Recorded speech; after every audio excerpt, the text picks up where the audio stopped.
welcome back to Dev Game Club, a weekly podcast in which two veteran game developers look at games from the past to discuss their relevance and impact today. I'm Brett Duville, and I'm joined as always by my co-host, a man who'll never remember a face, even though he always forgets a name. Tim Wongo. Hello. Hey, sir. How are you? Good. We're making our last trip through Link to the Past, which is quite the difficult game at times. Oh man, yeah. I spent so much time in this game just prepping to go back into dungeons. I finally developed for myself like a loop that I just do. It's just I'm about to go into this dungeon, so here's these things I'm going to do. It starts. Yeah, can you describe? Yeah, what do you mean by a loop? Yeah, so I just have these places that I always go. It's like, well, I have to go do this, and then I have to go do this, and I have to go do this. It's like, I go to a ferry, and yeah. It's like an OCD thing, of like, well, I have to do all these things so that I'm ready. It's like I have to touch the doorknob 3 times or something. Right. But my doorknob touching, which sounds not so good, but my doorknob touching involves... What's that talking about? I have to go, so down by the desert, near that guy, so in the light world, near that guy who will follow you if you pick up his sign. Which I never figured out, by the way. Oh, okay. Yeah, that's good. I'll tell you about that in a minute. But there's a stairs down, and there's a room with the guy who tells you where the cave is on the east side of the lake. And right. He is surrounded by pots, and each pot contains a 5 rupee blue, crystal. Yeah. So I go to him to money up. Okay. Oh, right? So you can buy some potions? So that I can buy 4 potions. So I go into him, and depending on how many rupees, I go into that room 10 to 15 times and just pick up all the things. So my God. Are you serious? Yeah, because I need 640 rupees to have 4 blue potions. And you go for blue. Yeah, interesting. I go for blue. I did until Ganon. With Ganon, I only needed 120 for the health because Ganon doesn't really have magic. Yeah, right. You don't need magic to defeat him. So I do that, and then I go to the fairy cave that's right there, and then I fly over to the shop in the light world, right. And then I fly to my house, and then I walk to the castle, or I fly to Death Mountain if the next dungeon's on Death Mountain. To continue. So I have this multiple step. I mean, just getting healthed up and everything like that, and all the money I need takes forever. And then I burn through almost everything. The Ganon fight, I had to do this 3 or 4 times because we had a little bit of difference in how we played. I couldn't just bull my way through and be stubborn and just restart from a known state like you were. Did he say, okay, his state doesn't save, you just mean you had to restart the fight multiple times? Right, his state doesn't save. Right, so in fact, I would fail him in multiple ways. I'd either get killed because I didn't pay attention to my health closely enough. Uh-huh. And of course, he can just whack you pretty hard, so if you don't go in there, fall out, right? So there's that, and then... I get knocked off the ledge, and I don't have many potions left, so I'm like, well, I might as well just go potion up again, and do it again, and because his state resets every time you drop into that hole, so you have to do the whole boss battle in one go. Yeah. Ooh. Yeah. So that was my loop. I spent all this time, and this time, because I was frustrated with the difficulty, I finally did just break down and look at a guide to get all the hearts. So I went all around the world and found all the heart containers. Oh, I see. That was what? Okay. It's 24 total? Is that what it was? How many rows? Is it 2 full rows? There's 2 full rows, so there's 20 total hearts. I don't know how many heart containers that makes. It's 20. I think it's 20 heart containers. I think there's 5 from that. It might be 6 because it's a quarter heart each time you find one. Yeah. So I'm. Let's see. I got two hearts shy. So 8. I missed 8. Yeah. Yeah, you found quite a few just naturally. I had maybe close to a dozen I hadn't found. Yeah, I'm not sure how I found that many, actually. Yeah, I ended with, I think, just 2 shy of 20. Yeah, I mean, I think that Brett and I were talking in the pre-show. I guess I had a couple small loops occasionally, including, obviously, the witch's house. But because I'm semi-cheating and playing, on Virtual Console with the save state thing, it dawned on me that, as we were talking, that I've played very differently and a lot less, cautiously because of that save state thing. So I think when I got to the end, and I guess I can describe it now, unless we want to go over the dungeons before we kind of get into Ganon. But we can talk about your save state stuff. Well, I think the thing with the save state stuff is that I just, I didn't need to look for all of the extra stuff that they probably balanced and designed the game toward for the ending dungeons and for Ganon, because I had the save state option. And so I would get up sometimes mid-battle with a boss, and I was able to save state because I had a good, first phase or second phase or something.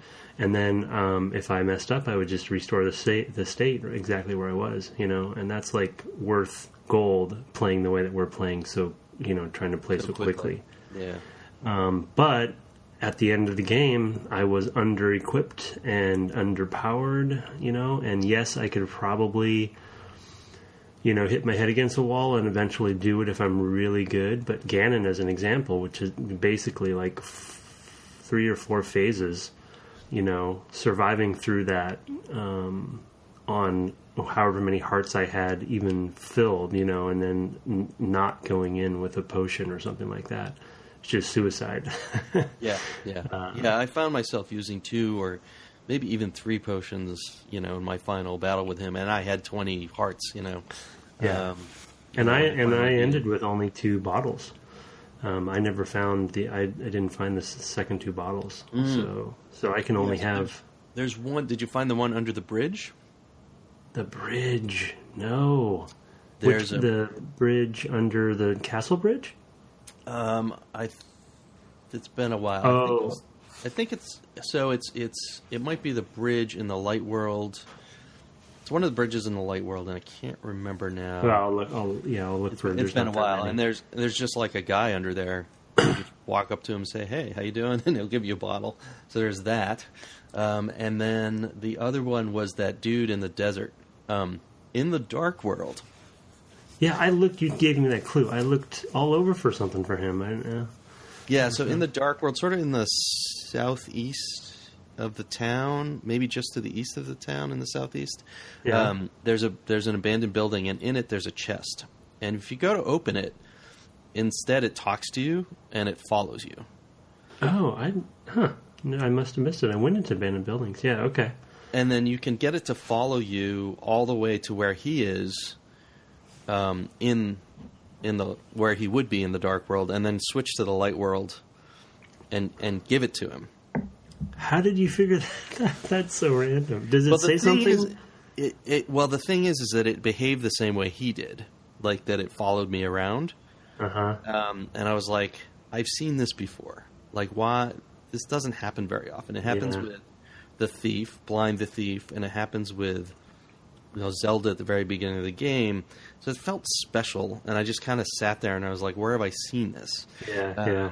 And it had been a while since I'd figured out how to move that guy around, but couldn't do anything with it.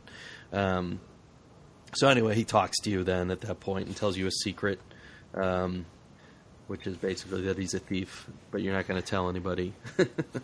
Wasn't there a guy up in the forest who tells you about, or somebody tells you about him, right? That a member of the Thieves Guild went down to the desert and got lost or something like that. So you kind of, if you find that clue, then you know he's a thief. So maybe you put 2 and 2 together that he needs a chest or something. Yeah. So that one was weird. And then there's also the frog guy, the blacksmith that turned into a frog. Right? Yes. Yeah. Him I got a long time ago. But then I got those guys to upgrade my sword, which was cool. because they tell you they'll do it for you, and they take your sword. Then you don't have a sword. Yeah. And then you can get the sword all the way powered up by throwing it in the fountain in the Dark Pyramid. Yes. So let me ask you. So many secrets in this game. So yeah, we didn't talk about this topic beforehand, but to jump in really quickly, we talked about it with Final Fantasy IX. I guess it didn't dawn on me that this Zelda also has a bit of a legacy of these, I guess you'd say, one-off coding, situations with these items. And I noticed in the credits it says object programmer is a specific thing, and I'm kind of assuming, or you can tell me if I'm wrong, but I'm kind of assuming those are the guys that would custom program each of these little situations that they came up with, because none of them are systems really, other than maybe like following an AI following you, but very a lot like the Final Fantasy games. Well, even that's not really AI programming. It's just when you move, it puts it in the place that you were. Yeah, so in these 16-bit, maybe it's still custom or whatever, but just like it's cool that they have all these custom situations, but because none of them are systemic, it's just, we have this idea, what if you do this and then this and then this, it makes it less intuitive for the player, you know what I mean? Because there's not a system at play that makes too much sense. But I think what it's trying to rely on is your curiosity, and your intuiting of how maybe the magic of the world works, or just like what the rules of the world are, even if they're not systemically applied. Just like, I don't know. I love it, and I love when you figure they're basically like little mini puzzles. Yeah, they are. And I love when you figure one out. Until you figure it out, it's just trying to figure out the visual language of it, or somebody, like that guy in the desert. If you hadn't found the guy that tells you that he's a thief at all, then you have no clue at all about what his deal is. I spent a long time carrying his sign around, trying to figure out what to do with it. And so that kind of is a clue, I guess. But I don't know. It's just it is a legacy of the franchise, I think. It's very interesting. And then it sounds like obviously Breath of the Wild goes in the complete opposite direction with going full systemic. And immersion. Or maybe brings it to its natural. Yeah. In the sense of like at this time it would have been pretty difficult to simulate. Right. All the stuff that they simulate. Just from a pure horsepower standpoint. Yeah. So. Yeah, Breath of the Wild. Right. Yeah. Exactly. But it's also a design choice. I don't know. It doesn't seem impossible to me that you could. Yeah, I mean, the other thing is that there are limitations on things like sprites, and at some point, like I'm also kind of surprised that they burn so many sprites and stuff on their final cutscene. Basically, oh my god, that thing was crazy. Their cart memory on here's all these people and all these places waving at you and stuff, and they're all just like little two frame animations or whatever. But it's still all that stuff adds up. But it was so nice, that thing, just to speak of it now. I mean, it's such a surprise, I didn't expect it. And I also wrote a note down that I thought was funny because I knew that I hadn't explored as much as you had. There's quite a few spoilers in that little ending thing. And maybe they did that on purpose when it comes to, like, giving you additional hints if you missed something. But, like, I didn't even go to the waterfall fairy or the waterfall lady or whatever. Mm-hmm. And if you finish, which you can obviously finish without going there, then it's like, who's that lady? Where's she? And I thought that was cool, but it was just a nice little payoff, for pretty unexpected payoff. Yeah. I mean, I feel like there's systemic games in this era, but the funny thing about Breath of the Wild's a natural conclusion, which is, I think you're right on with that. However, up until Breath of the Wild, they took the formula that was built out of 1 and 2, or 1 and 3, I guess, and replicated it. 17 times. Yeah. It's like, well, yes, they could. There's no reason why Ocarina couldn't have gone more systemic. Yeah, no, that's very true. That's very true. But it was just an interesting conclusion for me because we had talked about it with Final Fantasy and maybe it's a little bit of a cultural thing too, but having so many one-offs that are delightful when you figure them out, but really frustrating, which I'll describe my Ganon situation later on. Yeah, so he's pretty tough. Yeah, so I mean, do we want to? The last 3 dungeons included Misery Mire, which was the swamp. Right. That one was pretty crazy because at that point you needed one of the medallions. Yeah, that was a good example. It was the Ether. It the Ether medallion? Yeah. The lightning. So you need that. And it's a medallion. And there's 2 slots in my inventory that I never filled, and so I have no idea what they are. I did find the cape. I did not find the cape. Oh, okay. So, and you said something about a cane? Yeah, the red cane that you get? Yes, there's another cane. There's a blue cane that turns you invulnerable, like an invincibility shield that allows you to walk across spikes. Really anything. Oh, okay. The cape does the same thing, although it turns you invisible instead. Oh, you can walk across the spikes? Yes. Oh, interesting. And you can walk through the bumper things. The ones that push you. If you bump into them, they shove you. Oh, are you serious? Yeah, you can walk right through everything. You just. It burns magic while you do it. Turn into a ghost, sort of. Yeah, right. You just see your shadow on the floor. Of course, you're still centered. See, that's a good example of a little bit of immersion they put in there, though, because we both use 2 different things in similar ways to achieve similar goals. Although in fact, in the mire, there's a room with a ton of spikes in it. And you had texted me about this, and I was already past it. I had not found the cape by then, and walked and I just was walking through the spikes because I had no other. I'm like, oh, this stinks. I'm stuck with just taking massive damage as I run. I'll just try to do it quickly because whenever you take damage, we never talked about this. Whenever you take damage, you become you kind of blink for a few seconds, and you're invulnerable during that period. So I'd lose a heart and run as quickly as I could, and then lose another heart and keep running, and hope that I would be able to get through it. Old school. Yep, just kind of bowl my way through it. And that was really my strategy with a lot of the dungeons was, I wouldn't go and do my loop. And, I did it originally, I would do that loop a lot. But then these last few, I was just like, you know what, I'm just going to go and explore the dungeon till I die. But that'll have moved me forward, and I'll just, keep getting more of the space and finding more of the space and uncovering more of the space until I know what the pure path, the best path is to the boss. Then I'll go and I'll do my loop, and I'll have all my, magic potions and all that stuff so that I can go in and actually be able to fight the boss without too much trouble. So I think that's probably the way it was meant to be done, though. I mean, the way that the structure is and how little the map tells you about that stuff. It's really the only thing you really get from the map, apart from a couple different indicators, is just which rooms you've been in or not, right?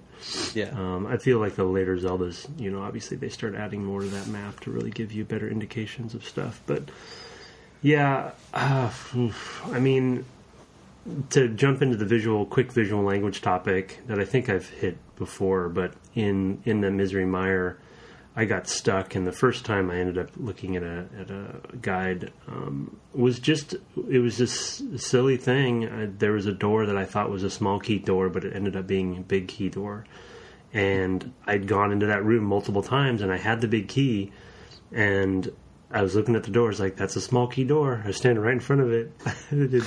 I didn't choose to touch it or anything. I would have, and then probably spent a good, I don't know, maybe 45 minutes, maybe even an hour in that dungeon trying to find out where this other key was.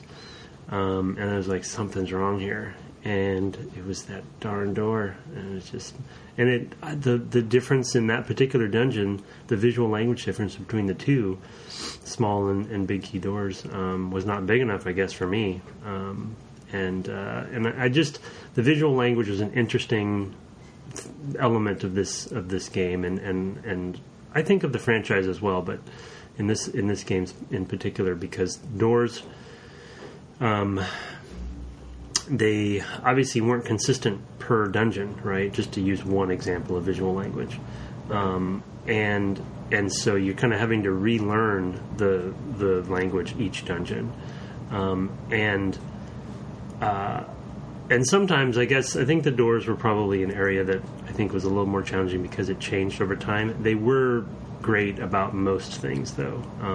Yeah, I mean, things dark like the rocks chest. and light rocks, and chests were consistent, and but I just wanted to make that small point of like when you shift, when you're so consistent like they are with so many other things, and it works so well and is so elegant most of the time, when it breaks, it really breaks because your expectations have been set to be pretty pure about that. Do you know what I mean? Yeah, no, I mean, it's like it's funny to me. We were laughing about it pre-show, how you didn't even think to just bump up against the door because you've been trained. You were so trained that, this is what a big key door looks like and this is what a small key door looks like.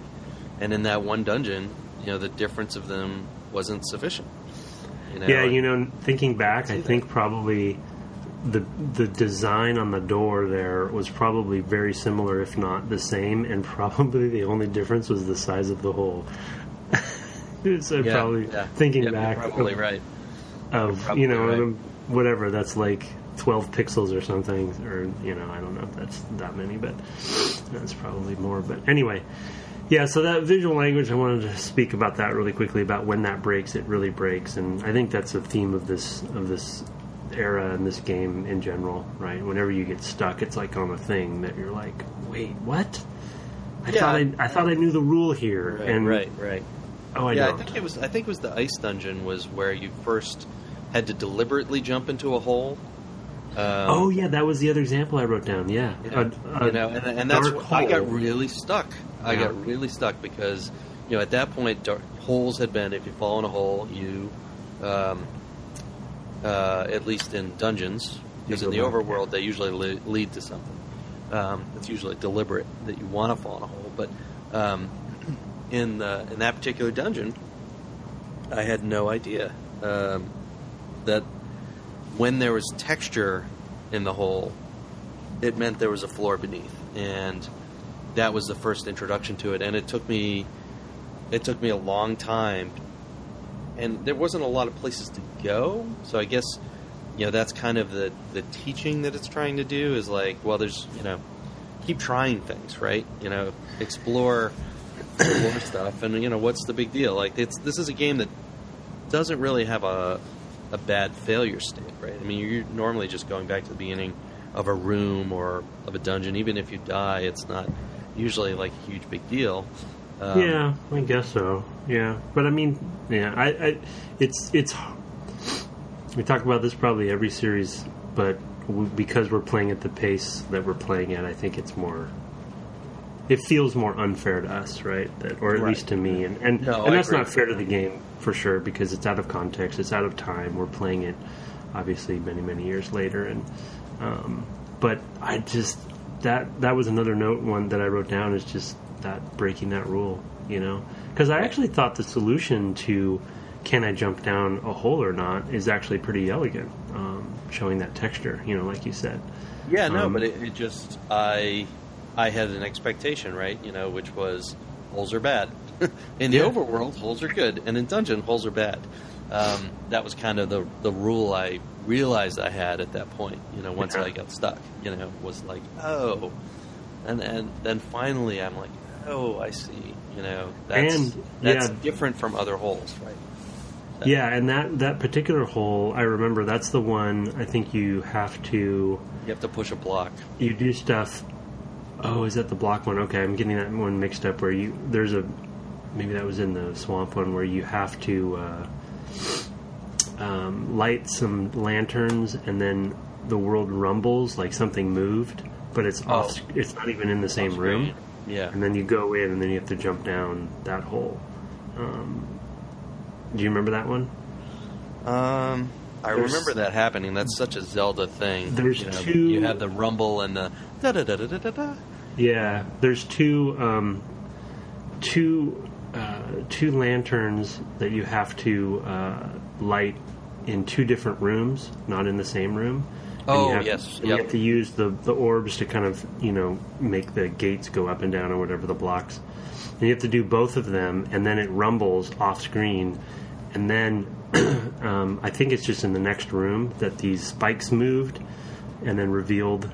The thing is I didn't go into that room with the spikes first. I figured out the lantern thing first, and then lit the lanterns, and then the rumble happened and said something was revealed, blah blah blah, and then I go into the room with the spikes that revealed the hole, but because I hadn't seen the previous state, right, I was like, oh, there's nothing in here. Yeah, I didn't even think to jump into the hole because it was a black hole, right, and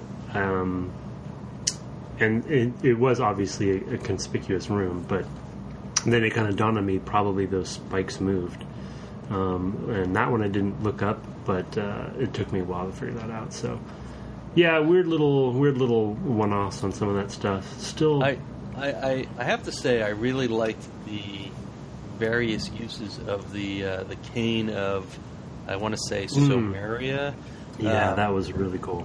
It's a cool item. It makes you think outside the box a little bit in terms of like what can I use this thing for? Because it's not only, it's sort of a weapon, right? It's got this two-stage, it's like setting a mine down or something like that, or a remote detonated thing. But that's kind of useless. And I never used it for that. Not entirely true. To fight something? Yeah, never to fight something.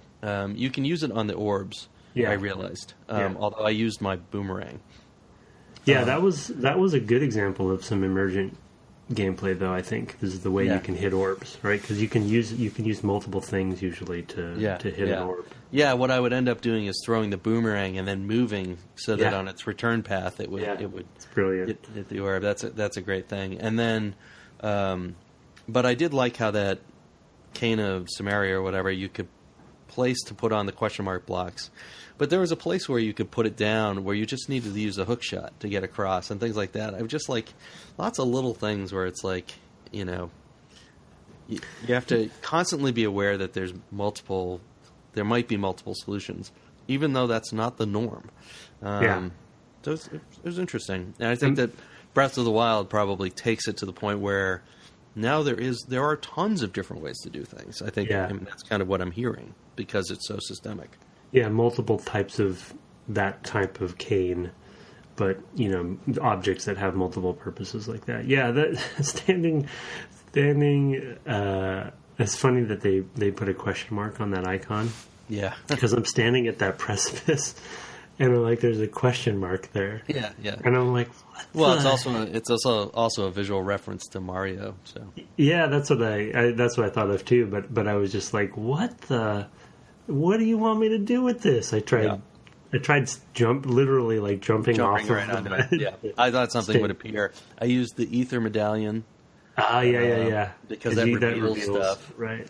But then using that thing, that was such a nice revelatory moment where you're like, what? That's amazing, because it's just basically I just went through every item I had in my inventory and tried to use it, and then I didn't actually logically think to use the block there. I don't know why, because it even changes form. But then it blows up and you can throw it, which you can. There's a couple places where you could throw it over a wall, have it go down a conveyor belt, and then have it explode to kind of hit an orb. I used it to do that. And then throwing it, I think that's probably the best example of an item that they had kind of nice multi-use design with. Yeah, I think I think that's probably one of those things that they came across. It comes up kind of late in development. It's hard to imagine building a game like this. The amount of planning. I wonder. I just wonder how much they front load the planning the layout of all these things. Like, everything's so tied together. I mean, it sort of feels like they have an idea of, okay, we're going to have this many dungeons, and maybe they start playing with the map, and they start saying, well, what if we had a here, whatever, and, and they've got the two worlds, and they've got to overlay them. And then I think kind of all the ancillary stuff, like finding hearts and bottles and the fountains where you can power up your stuff. I think what they do then is they kind of find places that those can go in, and tell little stories and like fit it around what they have. But I don't know, it's daunting to think of building a game like this. Yeah. I don't know if there's a clue, and obviously any good team should be doing this to some degree. But did you hear that recent in that interview with Breath of the Wild director about how they would the whole team would stop every milestone for a week and play the whole game all the way through? Oh no, I haven't. So that's from the GDC. Yeah, I think talk? so. Yeah, I'm planning on watching that this week. So they would just every milestone, the whole team would stop working on the game and they would all play the whole game all the way through, and iterate on it that way. Obviously, they'd iterate otherwise as well, but I think taking those breathers, and seeing what the state of the thing is, and then finding these nice little, because I mean, it feels there's some modern RPG trappings in those the points you're making as far as like these little moments, where you go, and even Final Fantasy had this, and playing The Witcher, it's like there's this little moment where you go into this shed and this person's there, and there's a nice little thing, and then you get a whatever out of it, and just somebody had the idea and it works within the rest of the systems so nicely, so I feel like it might be a combo of like planning as well as discovery. Serendipity. And I mean, to that point, I think, and maybe a little bit of a segue to another one of my topics, and I'll just hit it really quickly, is the emergent versus what I'll just call emergent versus critical path objects. And I wrote down a note I'm looking at right now early on when I found the cane and the ether medallion. I found those before I needed them. And the cane, obviously, the blue cane, I didn't actually need.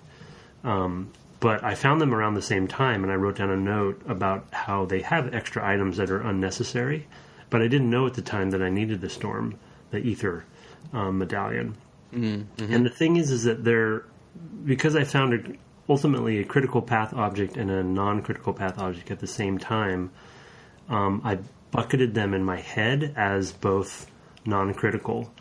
And obviously, the Storm medallion was easy to figure out because they had the icon on the, right, they have a symbol on the temple. On it. Yeah. But there were a couple other times when, like in your inventory with that grid of all of the different objects, some of those things are critical path and some of them are not. Right. And it's and oddly, the medallions, like two of them are critical path, but one isn't.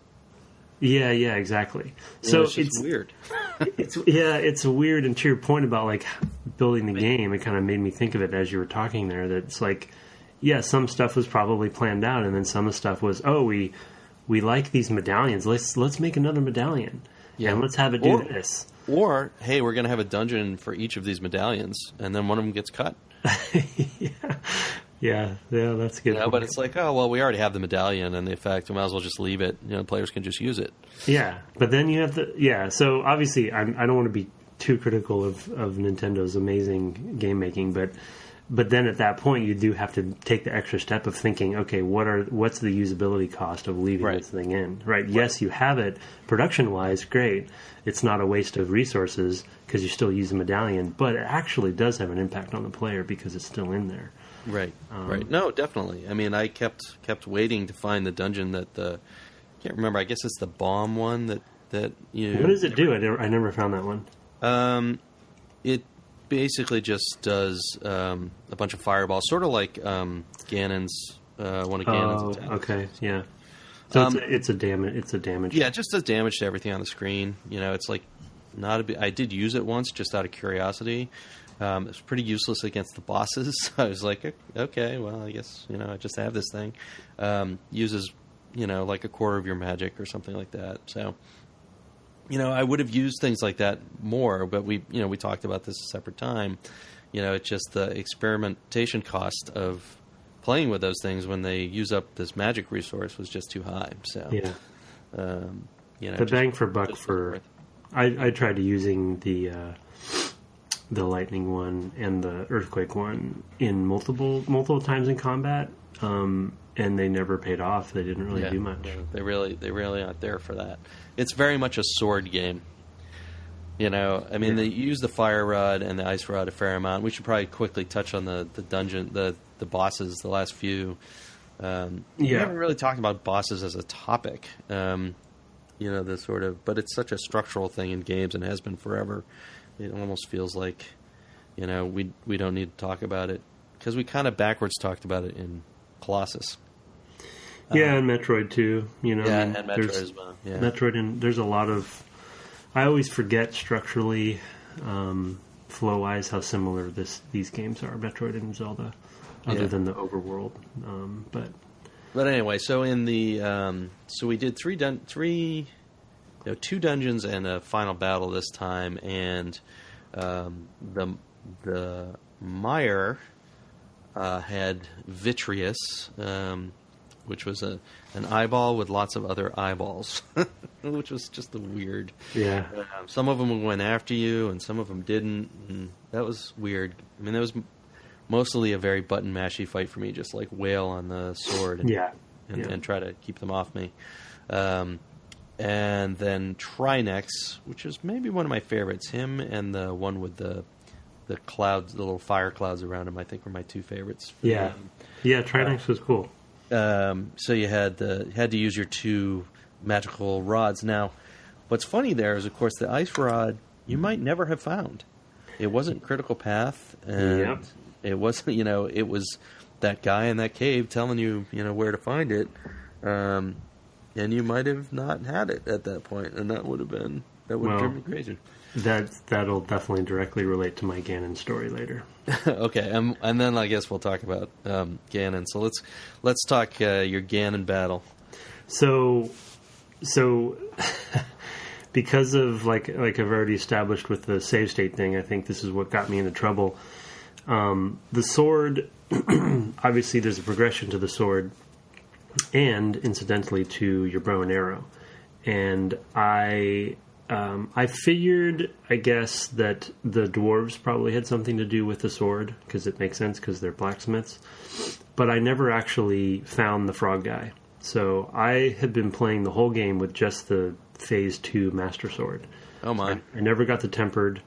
I never got the Gold Sword. So I finished, got all the way to Ganon, and I'm fighting him, and I'm just like, something's not right here. And I'm hitting him, nothing's happening. With my sword, multiple times. Like, I played him probably half a dozen times. It's like, okay, what's going on here? And it was like, I'm at the end. This is late last night. I'm already late, and we're pushing the recording and everything. And so I looked it up, and I watched a video, because the descriptions didn't give me anything. They're like, you just hit him with your sword. And I'm like, I'm doing that. I'm hitting him with my sword. And I finally watched the video, and I noticed in the video that the dude has a gold sword. And he's hitting him, and I'm like, what the heck is that? And so I did some digging, and that's where I found out that you need the gold sword and you need the silver arrows in the final battle. And I had not yet broken open the pyramid, crack. Right. I hadn't even found the big bomb thing, the super bomb. Yeah. And because that only is revealed, I'm finding out in the guide, once you finish Misery Mire. It's only in the shop. And so I had gotten all the way to the final boss without two things, the silver arrows and the gold sword that I needed. And I had to go back and actually get the tempered sword first so I could get the gold sword, because I hadn't found the frog guy. So it was multiple steps, actually, to get the thing that I needed. And so to your point about the ice rod, that literally happened to me, but like tenfold, or not tenfold. But I had to go back and do multiple things to actually power myself up And so, as we were talking about earlier with my save state, I was just soldiering through, right, with this level 2 sword. Probably most of the bosses and enemies were much harder than they needed to be for me, at least for giving damage. I had the mirror shield and the red. Those were leveled up all the way. The red armor, so I could take damage, but it's just interesting to me, that you can get that far. And I think that the pyramid. So did you discover the pyramid? How to get into that hole to find the fairy in there before you went to meet Ganon? Oh yeah, that was the one thing. Well, because I noticed it going back up, and I was like, "What is this about?" Yeah. Basically, at that point, I'd scoured the map, and I'd used a guide to get the hearts up, and that was like the one. I think that was the one last thing. That was the last thing I hadn't done yet. Yeah. So and I knew it was there. I just didn't. Yeah, I did. So you went and found the super bomb. I went and found it at that point. One of the other things, and this is why, one of the other things I often did on my way back up was, back to whatever dungeon was, I would stop at my house. Get more bombs? No, I'd stop at my house because there's hearts in there. And if I got any damage on my way back to my house, doing these other things that I do, I would just go and pop into the house, because you can just go in and out and refill your hearts kind of the slow way, 3 hearts at a time. So I was in the habit of doing that, and I walked into there, but I was in the dark world already. Yeah. And it was now a shop, and then I saw, there's a bomb here. But I was just in the habit of I was on my way to Ganon, and I walked in there, and I was like, this is different. And I guess I started putting it together at that point. I think the thing is I think it's probably fair enough, and I think because I'm rushing through at the end that it makes sense that I wouldn't pay as much attention to something like that, but. Cracks in walls we're not trained to. I mean, this one I guess is an important one, so I guess you could say, I don't know. I just felt a little bit unfair because I was rushing, and so I just basically decided I wasn't going to get everything. Yeah, you know what I mean. I didn't get the cape and a few other things. I didn't get all the bottles. So I was like, well, I have the save state thing. I'll probably just soldier through. But in this one case, and luckily I'd found the ice rod. In this one case, I needed to go through this one crack to actually fight the last. Yeah, and I think I do think that it definitely it should allow multiple solutions to that. You've got this gigantic hammer, and why not just use 3 bombs or all your bombs, or there should be different ways to do that. That one did feel a little bit unfair. Speaking of cracks, there's quite a few cracks in dungeons and a few other places that the bombs wouldn't work on. What's the deal with those? So here's a thing that I think they're just art choices. Because remember way back in the first episode, I said there were some in the sewers. Yeah. You can never get back to the sewers. It's not possible. And I figured they just sometimes use them just for visual difference. Are you kidding me? Yeah, I guess you could be right. I tried everything on those things. Yeah, I did too. And because when I figured that... I mean, you look at the maps. Once you have the maps in those places, there's nothing behind those walls. Yeah, I guess so. That's a bummer, though. Because talk about visual language, red herring. Yep. But yeah, so okay. There's my little tangent story. Going in to the other funny thing about the Trinex battle. I think it's maybe at the beginning of the dungeon. It might be right before him.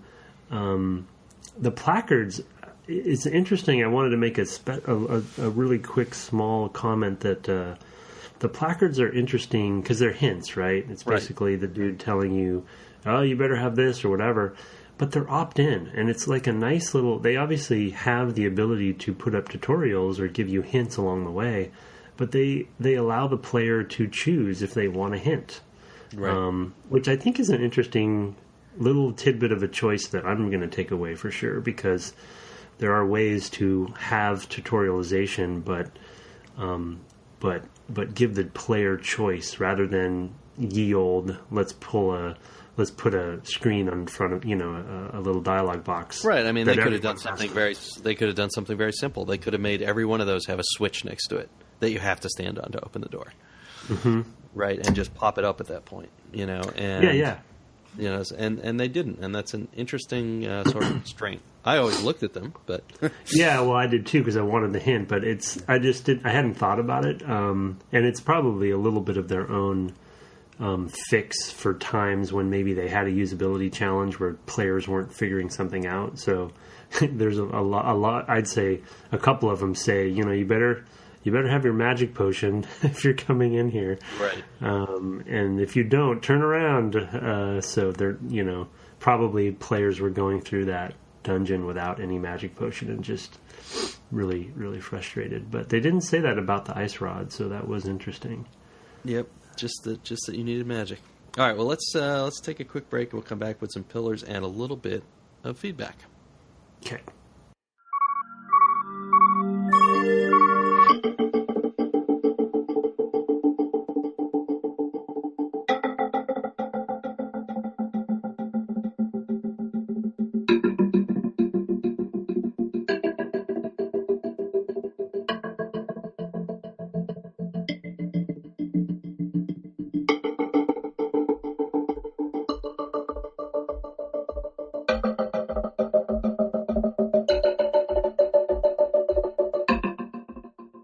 Welcome back from the break. As usual, when we finish off a game, we like to talk some, pillars, our takeaways, and it's something we talked about a lot in our second episode. This is a tough game to take away pillars from in a way, because it is so foundational. It's sort of like we've all kind of internalized a certain amount of pillars, I think, with this game. So, but anyway. Yeah, I just... I think we talked about it maybe even in the first episode. It's Zelda. Yeah, exactly. It's like there's so many like ingrained, almost subconscious elements of this game structurally. I think just even the concept of an overworld, and the way that interacts with dungeons. We just use in our common everyday speech when making games and take for granted. And I guess it's just kind of dawning on me as we're playing this series that I just have never took a step back and thought about it, but that structure, I think for me, one of the pillars, because I just love the structure so much, is the structure, the world structure, and that rhythm of, and like I think I mentioned last episode, I want the overworld to mean more in this particular game, Zelda game, but it actually does. If you really spend the time, it does mean a lot, and you do need to explore, as we just talked about, to get critical path stuff. But that relationship between the overworld and the dungeons, and the flow of that stuff is just such a foundational thing that I think has been emulated, tried to be emulated, sometimes not so successfully, just across generations. I mean, it's over 30 years old, the franchise right now. Yeah, that's right. Yeah, that's crazy. Because they had those amiibos that were the 30th anniversary, I remember, which I don't have any, but after playing this, I'm considering. Nut. They're cool. Anyway. Yeah. Uh-huh. Yeah, world structure, super foundational element, for sure. I mean, for me, I think you talk about the sort of world structure. For me, it's the progression structure. Get an item that enables you to get through the dungeon or beat the boss. And I think that they actually refine this more in later games. But each object you add to your inventory is a key to a bunch of locks you didn't know you had. I actually noticed this time you'll remember a while back we talked about that place where you have to hook shot over the river to get to a part of the map. Mm-hmm. And this time I noticed that if you cut down all the little plants near there, the resulting, pixels look like an arrow. They literally point you in the direction. Right. So there's like all this world queuing around the objects that you get as well. Like it's all tied up together. Getting the flippers, so that you can go. And then if you're paying attention, there's places that you can get to now that you couldn't before. And just the way, that's not even so much the overworld, but just like the amount of ways you can think about your interactions, how much those grow. Yeah. So you just get this toolbox of cool toys, but all of those toys enable new ways of looking at the world, these different lenses on how you play. And that is just so foundational in a way that, really doesn't happen in many other games. I mean, it's definitely there a bit in Super Metroid, and might even be a little purer there. But I don't know, they're just so different and wacky here that I think it's even more so. Yeah, I think it's even more varied. I think the adventure element, like I was reflecting a lot on. It's interesting that we've played both, which I think is lucky that we played Super Metroid already. But I was reflecting on the similarities and the differences between the two, and I think because of what I will generalize and call the adventure element of this game versus Metroid being more platformery and 2D or side-scrolling, and the world structure is the flow is similar, but it's the end that you're trying to get through with Metroid is just kind of progressing physically in the linear, get to the next boss or whatever, get to the end. Right. And here, there's much more of an exploration and discovery because of the open world. And in Super Metroid, it's obvious that you can't get a place. Yeah, right. It's like there's doors, and they're different colors, and it's obvious that you can't go a place, that you just don't have the skills, unless you're some crazy speedrunner. So it's just different in that way. And here, it's literally you get a tool like the hookshot, and it's like, oh, these things that used to be barriers aren't barriers anymore, and I didn't even know that was going to be true. Yeah, you're totally right. The progression aspect is a key one, because that is literally a thing. Like I think I've said before that I say at work so many times. It's like, we need a Zelda thing here, Yeah. Where it's like, oh, you can, and everyone in the room knows what I mean when I say that, right? It's like where you see a thing, but you don't have the thing you need to do the thing yet, and then you can get the thing later, Yep. And it's totally a thing. It's just a common vernacular thing that and that sense of powering up too that Metroid has as well. But when you look at your inventory in this game and you see that grid filling up, and that sense of empowerment that you're getting, of like, oh, I'm becoming a Swiss Army knife, as a character, because I'm getting all of these items.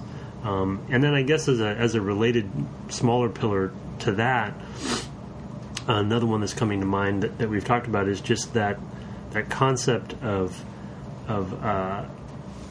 powering up, but then the lock and key aspect of things, where there's even though we've talked about a couple times where they break it, unfortunately, where there's a common rule set you're learning as well.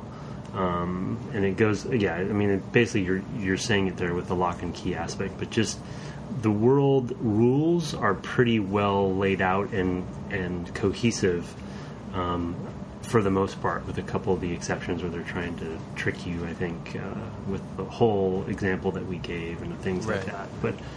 But as far as like the language of a game, that's another takeaway that I think a lot of game developers specifically, that have learned through osmosis, that you want to have these simple rule sets that you're teaching the player, so then when you see a big chest you know what the big chest means, and you know what you need to get inside the big chest, the big key, kind of. Exactly. Yeah.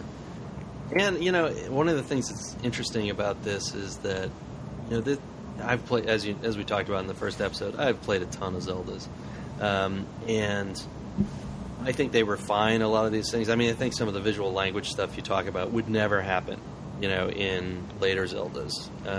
You just wouldn't have problems like those, and I think they probably knew that those were problems. Those are places people get stuck. I also have to figure, that at this time, strategy guides must have been a thing, because I can't imagine, finding some of this stuff with just extraordinary amounts of time. They totally were, yeah. Yeah, I mean, it's just a lot of trial and error and a lot of nuance that, I don't know, maybe it's some of that schoolyard banter that, they expected, where people are kind of, but some of the heart pieces, or a Nintendo Power magazine. Yeah, totally. Like maybe that was more of a thing. I mean, I remember specifically the Link's Awakening Nintendo Power issue that I was browsing through back in the day. Yeah. But yeah, a pretty amazing game though overall. Hard to play the way we were playing it, so. Yeah. I think it's definitely like a lot of action adventure / kind of mini RPG, I guess. You need to let it breathe. Yeah. When you're playing it. We talked a little bit, I guess, about the ending, but it was a nice little capper. I'm kind of browsing my notes here again. You see all the places you've been and see how they all react to what's going on. It's a great moment. I mean, it's a hell of a game, and there's good reasons why it's one of very few big franchises that have lasted. Mario continues, Zelda continues. I mean, I would say Metroid is kind of the redheaded stepchild or something, because it just doesn't get quite the love that these two franchises do. It's had trouble finding. I think with Prime, what I was going to say with your point about like it's standing the test of time. I think one of the things that Zelda, and I can't speak as much to Mario, but Zelda has done is it has taken a base formula that they have created that others have emulated and learned from, and with each kind of major revision, it has tried to expand upon and evolve itself as much as possible. So there's always the interstitial, I guess, like every 4 to 5 Zelda games, right? There seems to be sort of a bit of a sea change, and the ones in between are riffing off of the formula from the previous sea change. So that's you got to kind of do that with any franchise. But I think that the franchises that stand the test of time are the ones that take those sea changes seriously. And obviously Breath of the Wild sounds like the most recent example of this in kind of an extreme way. Ocarina was that, right, for sure as well. And probably this one was really a refinement of the first one, but this one definitely improves upon, because the first one was really, there's some real simplicity to it that I think they were still figuring things out. But I think they're not afraid of making change. They know they have a formula, and they do tend to kind of beat that formula into the ground sometimes, because there's been a lot of Ocarina likes that they've made, that were all kind of similar. But like what? Well, as far as the 3D version of the world structure, I feel like Twilight Princess. Yeah, okay. Other Zelda games. No, other Zelda games. I mean. Okay, yeah, sure. Yeah, okay. Yeah, no, I agree. Yeah. Majora's Mask is probably the one that kind of stands out as so fundamentally different, which is a game I haven't finished, but I've started a couple times. One of these days I will get all the way through it. You're totally right. And they'll usually do one big thing, like with Wind Waker, right? It's like it's Ocarina, but with the ocean thing, and and so there are kind of some spins on things, but otherwise, yeah. But you gotta evolve. You gotta evolve your franchise, in my opinion. Yeah, for sure. Yeah, no, I mean that's probably, a big part of this story of the Zelda thing is just the constant tweaking of it, and there are other games that have done, pretty good jobs of it. I think that Beyond Good and Evil is kind of a Zelda-like. I mean, she's even wearing green. Then the two Darksiders games are very Zelda-like. And of course Soul Reaver, which we just played, another Zelda-like. I had no idea. I mean, I had no idea how. I mean, it's the 3D version, right? In some ways, it presages Ocarina. I think it's before Ocarina. Ooh, that might be tight. I'd have to look. But yeah, I mean, clearly it would have been starting before Ocarina was out. So, but yeah, totally interesting. And it's funny, I think, a little bit about like how this differs from, sort of Western adventure games, which I don't think have quite the amount of progression, until later, until like, I don't get 10 years on. It's not like Tomb Raider has tons of different gadgets she gets, and things like that. And there's no overworld, right? It's, in the original couple Tomb Raiders, it's just different. It's more focused around the action aspect. Yeah, that's what I was just going to say. Yeah, I think for whatever reason, the lineage there is merging skill-based gameplay with adventure versus, I guess, exploration, right. Until, I guess, open world games really became more of a thing. Yeah. That was kind of ironically coming from whatever GTA and stuff when you get into 3D space. But yeah, I totally agree. It's been skill-based and kind of ironically like some of that Metroid flavor kind of into adventure, 3D adventure versus... Yeah, no, that's true. That's probably a good touch point for it. So, because there's not... I think the one place where the 2D Zelda games do suffer a little bit is in the skill-based gameplay, because as we talked about, like the combat depth is not there and it's difficult to fight. And it's mostly avoidable, especially in the overworld. You can just ignore it most of the time. Yeah, they don't focus on it, yeah. When something's ignorable, then, why bother? I mean, there's no reward for that other than maybe, he drops a heart or whatever. Yeah, but I think that the difference, though, the challenge with that, it's ignorable, but then the latter half of the Ganon, or the last dungeon, there's a lot of combat stuff that is critical to progress. Yeah, that's and true. It's and you're on moving platforms, and it's pretty frustrating because the combat just doesn't hold up. But no, that's true. Yeah, that's true. All right, well, I guess we'll put a pin in it there for Legend of Zelda. It's I almost wish we had made that a 5-parter because I had the same thought. Yeah, quite a pace for us. Modern.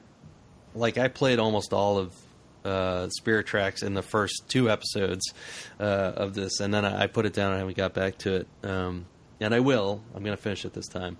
But I was going so much faster than this. I was like, maybe I ought to set this aside. I can't wait to get back to Link Between Worlds. It'll be... Because it's the partner to this one. Yeah. All right, well, I guess we should turn to feedback, and then maybe we'll do a quick on-air production meeting, because we need to tell people what we're playing next. Yes. Which I think we've decided, but we'll get to that in a moment. First, I think you have an email from Ben. Yes, Ben says, I'm listening to number 54 right now, and Tim just sparked a new perspective for me. The Legend of Zelda series isn't a series. It's a retelling of the same tale or legend. I'm now thinking there isn't a timeline like people debate, but just different generations or people telling the story in a different way. A lot like how tales passed down over time, changed, but kept the core figures and points. It never occurred to me before, and the word legend has been in the title since the 1986, other than Zelda 2. I could absolutely see a world in which a tribe elder is telling the children a version with a magic hat that makes the hero very small, or a tribe of people that live on an island that tell the Wind Waker variant.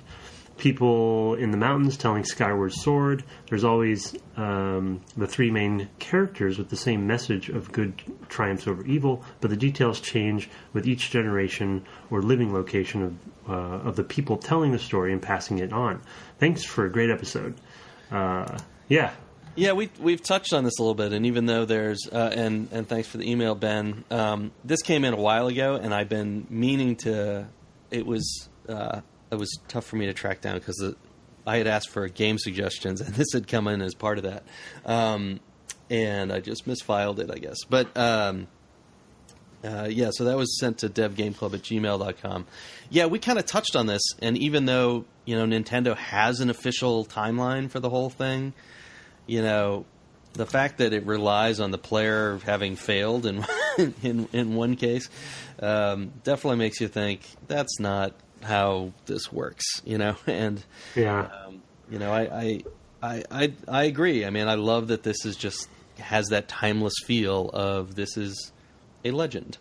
The lore geek in me, which as I've said on the podcast before, I go too deeply into in all my favorite franchises. I really want to get that book, the Hyrulean Historia. Historia, yeah. But because I would do I have the Witcher book and I read that thing and I know everything about that world. But I really, in this case, don't want to get that thing because I agree with Ben. That's my assumption for this series has been that all along. Because of the name and because of the slight variations, and similarities in each one. And I refuse to admit that there's a timeline out there because I just love that you kind of go into each new game and you're kind of wondering what version of it it's going to be, Yeah. Yeah, no, I agree. I mean, I wish we'd read this sooner because we did touch on some of this stuff in earlier episodes. But yeah, I think that's it's absolutely how I view the series. And I'm not a lore guy, so for me they're not. It's like it's returning to the same materials and making a different object. And it's kind of nice to have a big franchise where you don't need to know everything. Right? Yeah, it's kind of clean slate. I guess Final Fantasy franchises are that way. Yeah. Okay. No, wait. From my point of view. No, that's incorrect. That's incorrect. Okay. I have the next one. Here's some iTunes feedback, a review from that Alex guy. Side note, we're up to almost 60 reviews, which is fantastic. Wow. Yep. Thank you so much.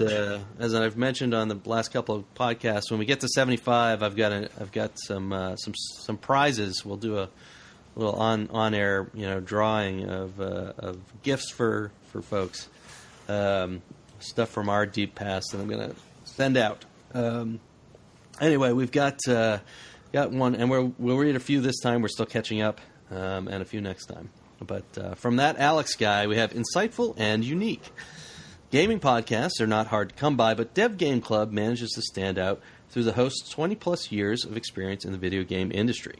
Brett and Tim share a valuable perspective into the formative era of modern gaming while giving a concise and educational overview on the technical aspects of each game. Laid-back interviews done with titans and influencers of the industry will have had a dramatic impact on how you understand a game's systems and artistic viewpoint. The hosts also have differing playstyles and development backgrounds, so the podcasts are worth listening to even when the game is something you've never played. How did Tim make the game unnecessarily hard on himself this time? Was Brett able to suppress his completionist compulsion? As a new first-time father having a hard time keeping up with playing, this podcast scratches that itch by reminding me of the games I played and loved when I was younger. Highly recommended. Thank you, that Alex guy, and good choices, spending time with the kids instead. Absolutely. I wasn't able to suppress my completionist compulsion this time out. At a certain point, I felt I needed to go and collect everything I could. You probably didn't need to get all those hearts. I mean, no, I probably didn't. I don't think I used all my bottles on my last playthrough. I probably didn't need to obsessively every time go fill up all my bottles and all that stuff, although usually I did. Often I did. especially those last couple complex decisions. And of course, you made it unnecessarily hard on yourself this time. Yeah, by using Nintendo's feature system. you were so proud of. Yeah, I was so happy that. Yeah, he's so right. This is exactly what I do. It's like I find some way. Oh, jeez, yeah. This time you didn't even mean to. So it was pretty. I blame Nintendo. Yeah, and you should. Thank you, that Alex guy. You've got the next one from Camdax. Yes, New Perspectives at the Right Time by Camdax. I found these guys via Kotaku Split Screen a few months ago, as I'm sure many listeners have. What I didn't realize was how much this podcast would motivate me to pursue my passion. Tim and Brett both clearly love what they do and are able to articulate and communicate their passion about classic games and their often arduous development in this smart and frequently funny podcast. I've loved video games since I was 6, but only lately have thought about what they mean to me and how I interact with them as an adult. These guys speak about the medium in ways that make me understand what it's like to really dive deep into the good, bad, and just plain strange world of game development. Kudos, and looking forward to more. Awesome. Thank you, Camdax. Thank you so much, Camdax. It is a pleasure. This has been really fun for me. I mean, we've been playing both games that we've played and haven't played, and some of these games I never would have gone back. I would not have gone back to Super Metroid or the third Zelda game without this impetus. And it's been great for me too to just remember why I got into this thing in the first place. Yeah. A lot of these games or many of these games are things we were playing at the beginning of our careers, so they have that kind of touchstone. But some of these are just games that, I knew about or saw or whatever, or even played even before that. So. To be honest, there definitely are hard days when you're making games, and many hard days. And I don't know, the podcast has been interesting, fresh perspective for me to just, like Cam says, just remind myself why I'm doing it, and why I'm into it, and what the legacy of all this stuff really is. So, agreed. You need that reminder sometimes when things get rough. You do, and especially when I'm getting towards the end of a project right now, and so it's that time where it's super busy. There's a lot of important stuff to do that just can't wait any longer, and so I'm sort of at that point, and that can be a slog, in some ways. And at the same time, it's an exciting time because so much has come together already, and you're you see the game you're making, and so it's just interesting. And that's something maybe we can talk about at some point in the future. Just kind of the schedule and rhythm of development, but yeah, I mean this. I play games all the way through. I can remember at the end of Republic Commando, I would be exhausted. I'd be going home at 1 a.m, and I'd still pop in a game, usually Spider-Man 2 at the time, just so I could just unwind for half an hour. just kind of swing through the virtual streets of New York and just kind of relax after a long day of dev. And you need that. You need that balance. Yep. All right, I've got a couple quick ones, and I think I had one more for you. Yeah, so I've got one. They're both quick, both iTunes reviews from Sagosa and Blarg9538, if those are your real names. Sagosa says, love these guys. 2 game dev veterans explore the in and out of classic games. What else can I say except it is worth your time and worth your time and ears to learn from the masters, which is over complimentary. Definitely not. Definitely not the masters. Yeah, and then the other one from Blarg is neat podcast. 2 game development veterans discuss classic games, and you see the games you love in interesting and new and interesting lights. So thank you, Blarg and Sagosa. Yeah, masters is a bit of a stretch. Veterans, I'll take. Yeah. You become a master by being in it so long, you outlive everybody else. I learn something new every day at work. Yeah. I learn stuff every day at work. I learn stuff in this podcast. So it's very informative and educational. Yeah, we try. And then you have the last one, maybe one of the stranger ones we've had. Yeah, this one's something else. This review is titled Wall Meat and Land Salmon by Barbie's First Surgeon. Yes, Barbie's First Surgeon says, I like when Tim's cat is a guest. That's the review. Yep, there we go. Wonderful. And I'm looking at her right now. She's sleeping next to me, so luckily has not inserted herself yet. But Tim's female cat named James Taylor. What a wacky world it is at the Longo household. Yep. All right, well, that's it for the feedback this time. We do have a few more, and We'll get to some more next time. Keep those coming in, and we will eventually catch up. I believe we're only a handful behind, cool. But we are once again getting along. Not surprising with this particular game, but yeah. So on-air production meeting, we talked about what we're going to play next. Yeah, and are we going to stick with that one? I think we are. So that, my friends, you may have seen in the news recently that there is shortly going to be an enhanced edition of Planescape Torment released. Classic game. 4K kind of, blah, blah, blah. Yeah, and on multiple platforms. I think they're going to put it on... they have... I think they have plans... Oh, maybe it's just going to be PC. Usually these things end up on iPad as well, or iOS and Android. I don't know if this one is going to. That would be a tough sell. But they did do Baldur's Gate that way. Yeah, that was another company, right? They had somebody ported over that they started that. Yeah, it's a different company, and the name of it is failing me at the moment. Yeah. I will look it up. But yeah, it's... where is it here? Okay, it's not coming to me. Oh, you mean the one that's doing the one that's doing Torment? Yeah. No, the re-release. Yeah. It's not in Exile? It is not in Exile. No, it's. They didn't get the right. Yeah, they didn't get the rights because one of the reasons we're playing this one is because Torment: Tides of New Manera came out also recently, which was a Kickstarter. And Beamdog. Okay. The company that's doing this. Yeah. Yeah, so they're doing all the old ones on the Infinity Engine, I believe. Got it. Yeah.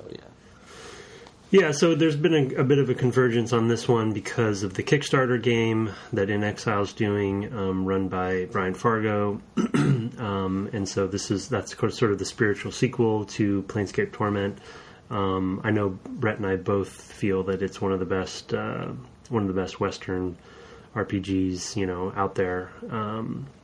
And so we wanted to return to it, but then there was convergence of topics with the 4K enhanced version coming out, Tides of New Manera coming out, and then kind of weirdly, Brian Fargo recently announced that he was retiring, which was interesting, and I kind of wanted to talk about later when we start getting into it, because we're in an era where we haven't seen many game developers actually officially retire. Only a handful. I could probably name them on my one hand, and so I thought it'd be cool to honor that. And it's a wonderful game. I haven't played it in many years. I haven't played it since it came out. Although I jumped right on it right when it came out. So it is long. So speaking of 5 episodes, I think maybe that's a good idea this time. Let's plan on doing 5 episodes to play.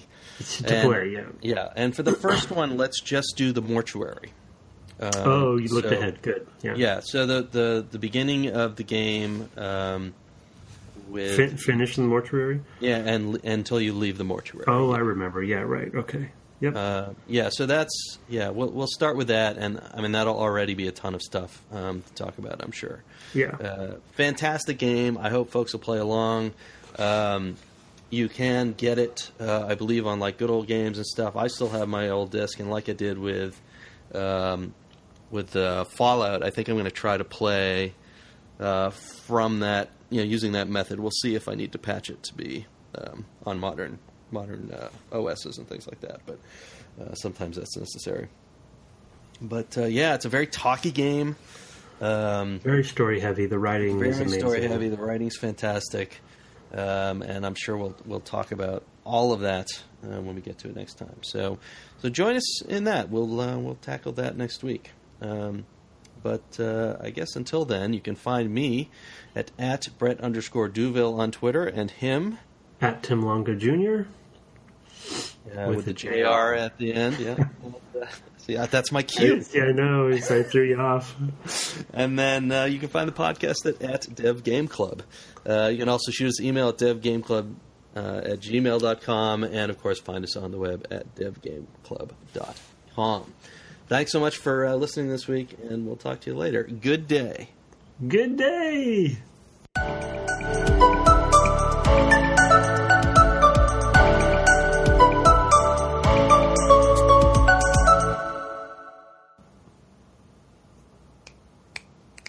And in the meantime, I will make some pancakes. All right. Pancake time. All right, just a sec.